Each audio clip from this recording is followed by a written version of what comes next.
Worldship Avalon, Chapter 5. A child looks through the blood-red sky as it is rent by the chemical trails of missiles. Her face is stained with dirt. Glimpses of her sickly pale skin can be seen underneath the paths her tears clean away. She turns away from the sky when a voice calls her name, and she rejoins her family. The caravan is moving again. Thousands flee the city on foot, surrounding trucks bearing the food and water needed to make their trek, somewhere far from the fighting.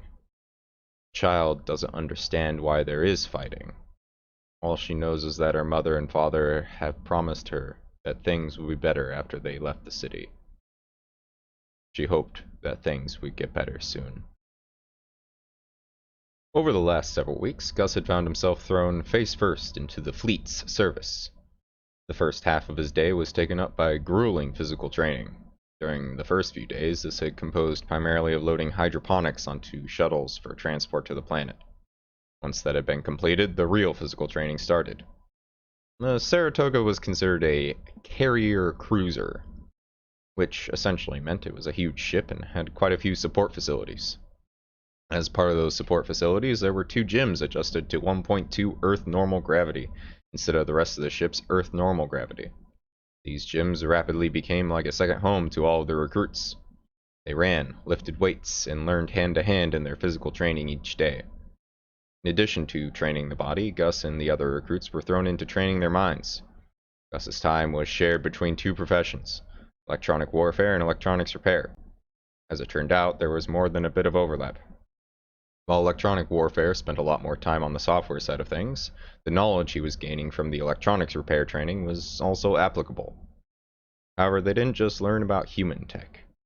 Gus was also required to learn about the technology of the slugs, as they were often called, due to their striking resemblance to the Earth creature. A race of parasitic aliens that took over the minds of other life forms, and used a variety of species to accomplish their goals. Their ability to apply different life forms to different solutions had reflected itself in their technology as well.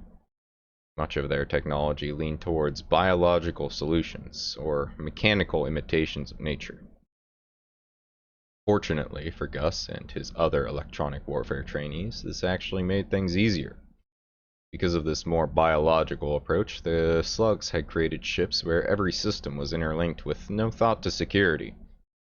This was apparently changing in their newer ships, but the feeble attempts at upgraded security measures weren't anything that hadn't been developed in humanity's past, and were easily bypassed. By contrast, a lot of time was spent learning how to hack and bypass human-made systems. It was a focus that confused Gus until one day he asked the technical sergeant in charge of training them why they spent so much time learning to hack human systems. The sergeant nodded. An excellent question. Why should we learn how to engage in warfare against other humans, electronic or otherwise? After all, we have a common enemy to fight that we are all united against. The recruits nodded in response. The sergeant continued. Well, unfortunately, we aren't actually united. While the slugs pose an existential threat to all mankind, not all of mankind is equally threatened at present. There is something of a front line due to the energy restrictions on FTL. And while the slugs could, and indeed have, launched attacks deep into human territory, the fact is that many worlds are not under direct threat. The sergeant paused, taking a long drink from a water bottle before he continued. Now, you might be thinking that this is a good thing, and without a doubt it is. However, this can lead to a mentality of some worlds thinking that they don't have to contribute to the war effort as much. After all, the enemy isn't at their doorstep. He spat out the last words in disgust. The normally calm and measured technical Sergeant Jenkins they had come to know seemed to crack a bit in front of them. His next words carried unmistakable hostility. These worlds that are far from the front, some in comfort, and others that have simply been cut off since the collapse of the old United Systems Alliance. These worlds shy away from doing their part and joining the Avalon fleet in the defense of humanity. Worlds like your own that allow corruption to fester and place valuable citizens into menial positions. Other worlds where the people languish about while drones care for their every whim. These worlds all must be brought into the fold if we are all to survive together. Sometimes this involves fighting our fellow man, as foul an idea as that is in this day and age. The Avalon fleet is sometimes left with no choice, and so we prepare for it. Jenkins straightened his jacket and cleared his throat before continuing. And that's why you must learn to fight against human systems. This is especially the case as we will soon be departing to another system with an out-of-contact colony soon. New ships with skeleton crews have arrived to relieve some of our ships that have nearly completed their training cycles. Once the new ships are integrated into the fleet, we will depart on a 3-week journey through subspace. He said all this in a much calmer and even tone, marking a return to the usual technical sergeant the recruits were familiar with. Gus was relieved that Jenkins had calmed down, but was concerned by what he had said. Gus hadn't expected to fight other humans, but it made sense when he thought about it more. After all, the leaders of his world had been put in chains when the fleet had discovered their corruption. It's likely someone with the same training he was now receiving had cracked the systems that had allowed that discovery. With that thought, Gus cleared away his doubts. The Avalon fleet was doing its best to fight for humanity's survival. If they ordered him to fight against his fellow man, there would undoubtedly be a good reason. After that, Gus threw himself into his studies with even greater conviction than before. He spent his time poring over diagrams and software manuals. He learned the ins and outs of various security systems and the common ways to exploit them. He even spent much of his designated free time studying, despite his comrades' urgings. Eventually, he was dragged out about a week after they had entered subspace. Benny and some of his other acquaintances among the recruits dragged him down to a small gap in between hydroponics and engineering. There was some structural reason for the gap to exist in the ship, and Gus was sure it was related to the excess of struts that seemed to spear through the area. But the reason for the gap's existence was not the concern of the recruits. What they were concerned about was the distillery that had sprung up in the area. One of the older NCOs had explained to the recruits that it had been set up on the ship a long time ago, and that the inspection officers made a point of not noticing it.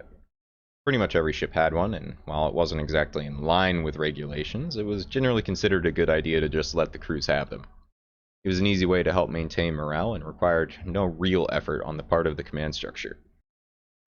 Gus sat down with the rest of the group after they got their drinks. At some point, someone had fashioned a variety of primitive seats, anything from what essentially amounted to exceptionally long hammocks to small cargo crates that were magnetically locked to the floor. Gus took a drink of whatever had been served to him and almost spat it out as he gagged it down. Then he slapped him on the back, belting out a loud laugh, which did not help Gus's situation and sent him into a coughing fit. He eventually recovered enough to join in on the conversation as he continued to sip from his drink cautiously. One of the enlisted, who had been picked up on the planet previous to Gus's own, was talking. He was a stocky man whose eyes gleamed with wit. Anyhow, as I was saying, I'd expect at least a bit of trouble at this next planet. It's supposed to be a proper Earth-like, which means they'll be fully self-sufficient. Not like where you or I grew up, where there's a better reliance on trade, and once that dried up, everything went to crap. They won't want some external force butting in on their situation when they think they're already properly sorted, he said. One of the recruits, who had nearly finished his drink already, spoke up. You say all that, but our world didn't put up any fight, and from what I heard, neither did yours. The statement brought on a round of nods from other recruits. Sure, they got everything they need, what with them being a proper Earth-like and all that, but once they see a big fleet in orbit, I'm sure they'll see reason, the recruit said, ending his statement with a loud burp that sent the table into a fit of laughter. The other enlisted man, who Gus now realized as he glanced at his uniform, was a private, shook his head. Alright, look here. You see, we send out scout ships ahead of the fleet, right? He said, taking a moment to look at everyone at the table. Alright, so we send out these scout ships and they report back whether a system is inhabited or not. If a system is inhabited, they try to make contact with the locals. Basically try to see what the situation is and inform them of the grander situation happening in the galaxy in case they've fallen out of the loop. He paused in his explanation to take a swig from his drink. Another recruit spoke up while the private was drinking. Alright, I get all that, and that was kind of explained already. I don't see what that has to do with anything, though. Well, if you'd let me finish before spewing out the shit you have for brains into my ears, I'd tell you, the private spat back with a grin on his face. Now, normally, everything goes fine until the colony is informed that a fleet is going to stop by to say hi eventually. This colony, though, didn't even take the scout kindly, just fired off some missiles at it. Luckily, the crew got back alright, but it was kind of a nasty surprise for them from what I heard. Finished off the rest of his drink and indicated to one of the recruits to fill it for him. As the already half-drunk recruit stumbled off to refill the private's drink, Gus spoke up. Not doubting you or anything, but how is it you know all this? He asked. The private nodded. That's because I'm assigned to one of the hangar maintenance crews. Was there when the scout came back in and got a chance to talk to the pilot a bit before he went in for official debrief. Got a whole first-hand account of the situation. The man grinned widely as he spoke. He's obviously quite proud of being able to get the first scoop on the story. Gus nodded, continuing to sip at his drink as the other recruits badgered the private with more questions. Gus didn't pay much attention to the conversation and only tuned back in when a card game started up. He'd never played poker before, but the rules were simple enough. And time passed quickly, and Gus eventually ended up back in the room he shared with 3 other recruits. He was drunker than he'd ever been in his life, and ended up collapsing into his bunk immediately. As he lay there, Gus thought that this might be the best time of his adult life. It was hard work, harder than anything he'd ever done before.